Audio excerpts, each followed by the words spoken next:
session with Brent, master of stories of life. Follow him in all social media stories of life. We talk about my journey in starting Generation First and how I decided to finish it. So right now we're in Brooklyn, Williamsburg Park. Today I'm going to be having a very interesting conversation with a first generation entrepreneur, fascinating individual who highlights why people should find their own superpower. I'm not going to give too much away, but I really just like to get into the mindset of why entrepreneurs decided that they were done with the BS and they locked in and they handle business. So we're going to talk to Min and she's going to tell us why she decided to finish. Take y'all with me. So hi everyone, I'm Min Rosales. I'm born and raised in the Philippines, and now I am building a company and a community that's called Generation First. It's for first-time entrepreneurs to thrive in their shift from their 9 to 5 to actually having a business. Generation First is really coming from the word first gen, the first in the family who's crazy enough to change the course of their destiny, change the course of their lives, and be that person who wants to do better and elevate the family. What prompted that is me being the first person in the family to graduate college, first one to have a bachelor's degree, first one to join a prestigious company, and also to have like a professional experience there. Also the first to have a business and also a master's degree. So it's really coming from my experience, but I know there's so many people out there who also go through the same thing, the hardship of being the first in a family who's crazy enough to really change a course of how they live their lives. So first things first, I really wanted to get inside of the mindset of a first generation person that has parents that were not born in America and came to America when they were younger. I learned some really interesting things. Check this out. I was born and raised in the Philippines. I live a middle class life. My dad is an aircraft mechanic and my mom is a housewife. And I was an unplanned child, and that's why my dad flew to Africa to seek for better opportunities. He was working there my entire life while I was studying for college. And essentially, what I realized is that it takes a lot of sacrifice for you to change the course of your life and change the course of your family. I really appreciate that about my dad. And so I decided that I didn't want to be stuck in a bubble wherein I don't make an impact with the impact that he made for me. Right now, I am really using my business education to better other people's lives and better other families' lives. And that's why we created Generation First.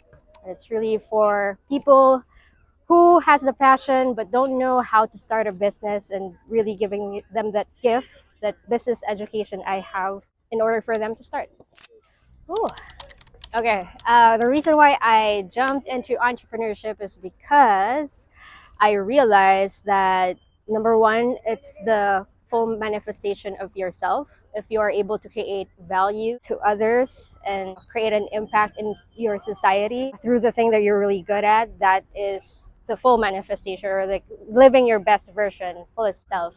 And then the second one is I know that 9 to 5 is very stable situation, very stable environment.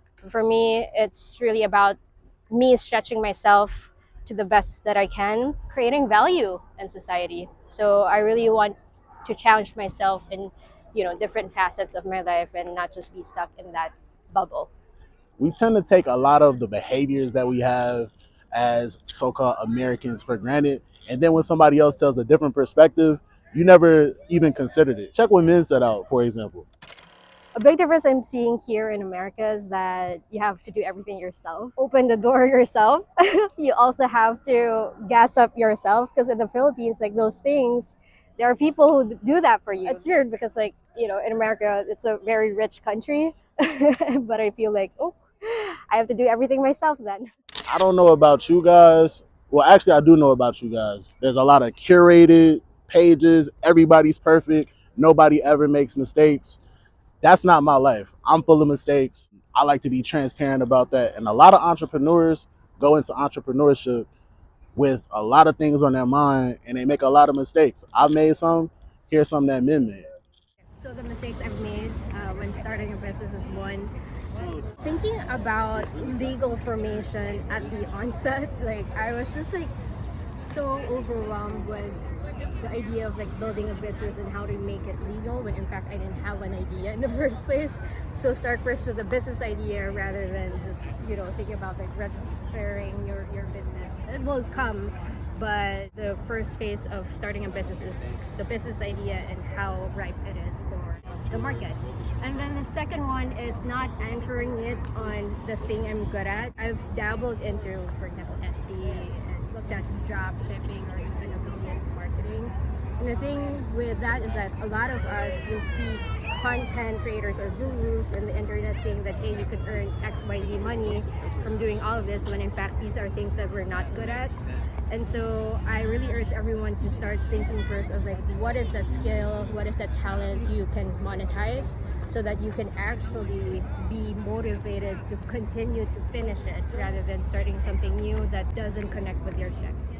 The big reason I launched this and I am so passionate about this is that I face the same struggle as you. Being a first time entrepreneur, I face so many mental and self limiting beliefs that I feel is the first thing when you are making that transition. So, really trying to understand what is your relationship with money, what is your relationship with yourself, what is it that you are currently telling yourself that hinders you from actually making that leap.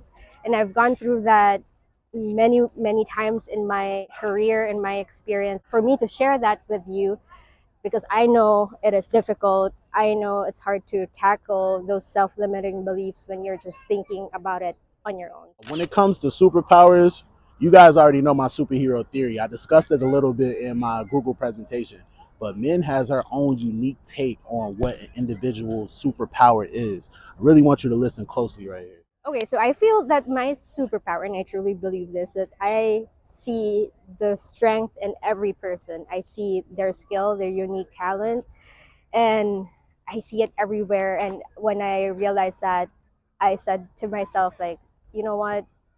I'm going to help other people see it in themselves. And that's why my tagline is I believe in you and in your superpower. For you to be able to understand your superpower, I ask three things. One is what is that unique talent that you have that you can do better than everyone else? The second is what is that challenge that you face that maybe in your circle you're the only person who faced that and you overcame that. And then the third one is what is it that you're really obsessed about?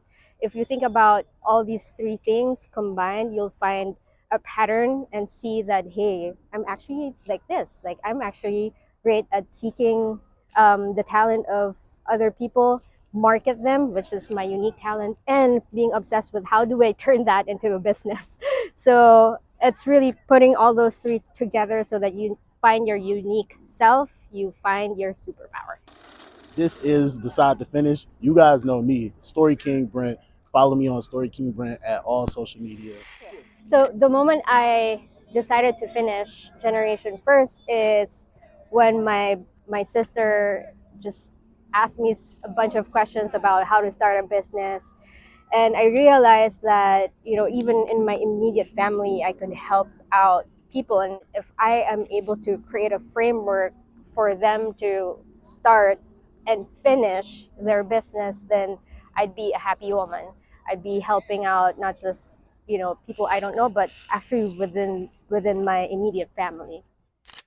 The most important thing I want people to get out of this video is adding to your network. I want people to lock in and I want you to learn. So there's no better way to do that than listening to exactly the program that Min has. Pay close attention and make sure you join the masterclass. I'm going to link the information in here as well. So hey everyone, if you're curious about Generation First and want to start a business, join the masterclass. It's all for free. What we have there is the framework for you to start a business, and it all starts with 4 Ps. A 14-day checklist for you to have the step-by-step process of launching a business in just 14 days. So think about like very user-friendly, step-by-step guide and not your usual business plan that's so long and just overwhelming. And we will get you a coaching call so that you have everything that you need, have the roadmap, you have the toolkit, and you have a coach and a community to help you with your journey. So I'm looking forward to hearing from you and to see you in our master class. So I just wrapped a session with Brent, master of Stories of Life. Follow him in all social media, Stories of Life. We talked about my journey in starting Generation First and how I decided to finish it.